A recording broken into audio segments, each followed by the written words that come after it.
I work on a daily basis with people who have experienced narcissistic abuse and narcissistic personality disorder.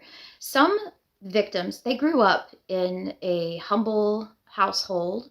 Um, some grew up in a toxic household with one or more narcissistic parent, and others had, perfect upbringings on paper, no personality disorders within the parental unit, and they ended up married to a narcissist. And still others may have a close relationship with a person who is emotionally abusive and not necessarily personality disorder, just has quite a few traits of narcissism. And despite their unique and special circumstances, they are all seeking help to address and heal from the effects of narcissistic abuse and the effects that a person with narcissism on a relationship and has had on my clients' lives. And they generally come to coaching and therapy not only looking for help, but a lot of it is just answering questions. They have a million questions to ask and get answered. And in this video, I would like to address some of the most common questions that I get as a narcissistic abuse recovery specialist. Okay, so I'm going to make this one number one, and that is, how do I get my partner or my narcissist, best friend, parent, brother, sister, whoever, to change? And my reply to that is, you cannot change another human being. You can only change your own actions, your own reactions, your responses. And that can be hard enough. And instead of trying to get someone else to change, I highly, highly encourage you to simply let that person be who and what they are. As a person who does not want to change, 99% out of the time, they are not going to change. And your job is to take care of yourself. Number two, how do I keep my children from being hurt by someone who has narcissistic traits or narcissistic personality disorder?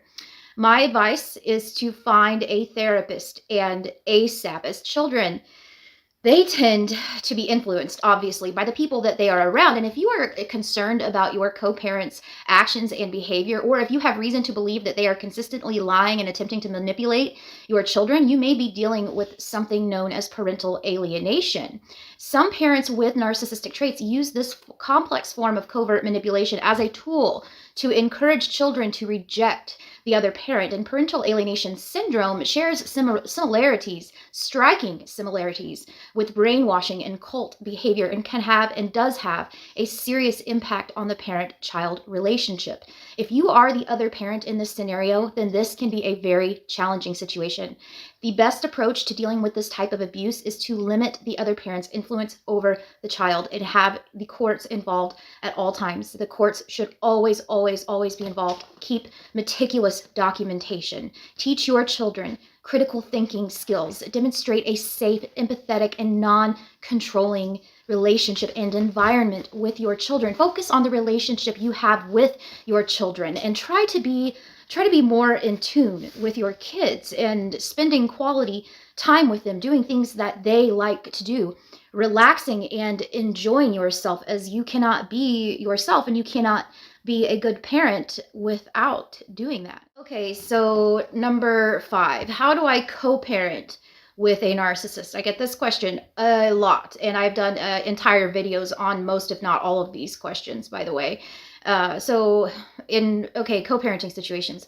In most cases, it is absolutely extremely, extremely difficult to co-parent with somebody who is a narcissist or who has narcissistic traits. And collaboration and cooperation is often not possible when it is necessary. And you have to parent in spite of the fact that the other parent has these issues. And some people feel as if their children really only have one parent, as in most cases, people with narcissism may not be capable of healthy parenting. And it's important to have a support system in place, especially if for whatever reason you have to continue to see and parent with the narcissist, in instances of shared custody, for example, and a therapist, a counselor, or a coach, whoever, is often a key part for support in this situation. If you are dealing with a person who is emotionally abusive or manipulative, going no contact from this person may be the best solution that you have.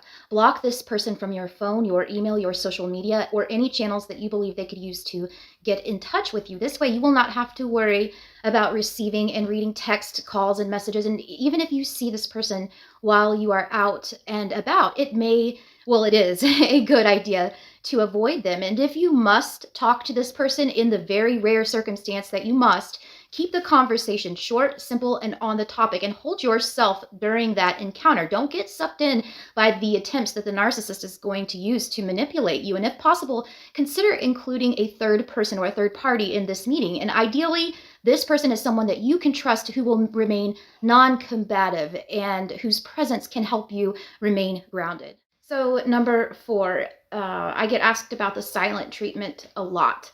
And there are several questions I get about the silent treatment. So in general, when it comes to the silent treatment, the best thing that you can do with the silent treatment is to avoid it. And sometimes we have no other choice. And if you know someone you care about is prone to manipulating you with the silent treatment, stay away from that person. I mean, no beating around the bush.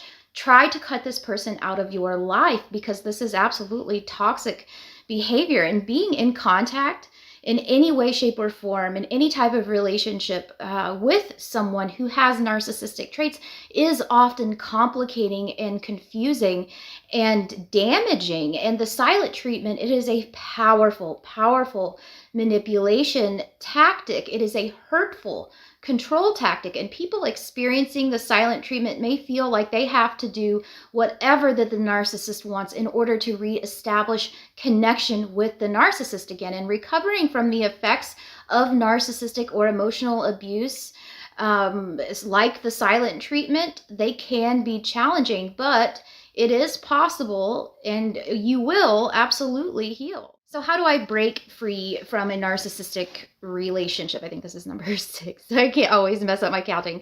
So people with narcissism, they are often described as addicts, as addictive, and the constant hot and cold, the good and bad behavior. This is what creates a trauma bond, or intermittent reinforcement is what it is known as. So this addiction to this narcissist, and with narcissism, is really an addiction to the brain chemistry that is attached to the anticipation and the traumatic bonding within the relationship. So they abuse us with our own brain chemistry. And when a relationship is unfulfilling, you may be left with a constant state of feeling empty. And this emptiness is temporarily relieved by each positive encounter, no matter how small, with this narcissist. And in order to overcome this, it may be necessary to go completely cold turkey and entirely abstain from the narcissist. But this can be a very difficult journey for many of us, as when a relationship feels fulfilling and good, these chemicals such as oxytocin and dopamine and endorphins, there's peptide changes. There are chemicals that are released when you're trying to detach from a toxic bond, such as cortisol or the stress hormone, and they are vastly different. So they do not feel as good as the love hormone. And when you contrast those two, like recycling over and over and over, you may feel drawn into the relationship and then pushed right back out and drawn right back in several times over again. And this is very, very normal. Remind yourself that when you do leave the narcissist, you will not feel good physically for a while, for a good while. And you may experience feelings of real physical and absolutely psychological, it's physiological withdrawal. And you go through every single stage of grief.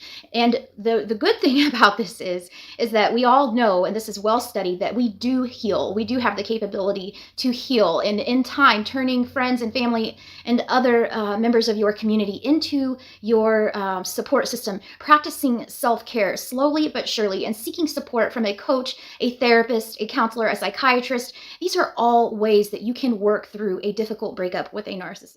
How do I heal from growing up with a narcissistic parent? And this is one that I haven't touched on too much, But children of narcissistic parents, they have been conditioned. They have developed to always evaluate their present reality on every external reaction that's going on in their peripheral. So they have learned to use the narcissistic parent as a barometer for how to act and how to be. And in order for healing to take place, learning to change this vantage point is for your own identity is an essential step. In other words, it is important to remember to look within for all of the true answers, and this shift from what you have learned to do in childhood, going from the exterior to the interior, this will typically take a lot of time and a lot of practice to master.